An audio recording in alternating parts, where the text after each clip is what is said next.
कर्पूरगौरं करुणावतारं संसारसारं भुजगेन्द्रहारं सदा वसन्तं हृदयारविन्दे भवं भवानी सहितं नमामि। मन्दारमाला कलितालकाय कपालमालं जितसुन्दराय दिव्याम्बराय च दिगम्बराय नमः शिवाय च नमः शिवाय। घालीन लोटांगण वंदीन चरण डोळ्यांनी पाहिन रूप तुझे प्रेमे आलिंगन आनंदे पूजन भावे ओवाळीन म्हणे नमा।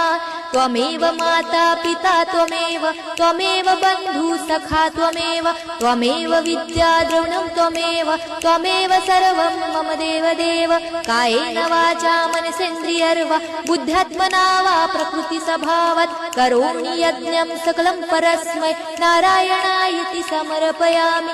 अच्युतं केशवं राम नारायणं कृष्णदामोदरं वासुदेवं हरे श्रीधरं माधवं गोपिकावल्लभं जानकीनायकं रामचन्द्रं भजे। हरे राम राम राम हरे हरे हरे कृष्ण कृष्ण कृष्ण हरे हरे।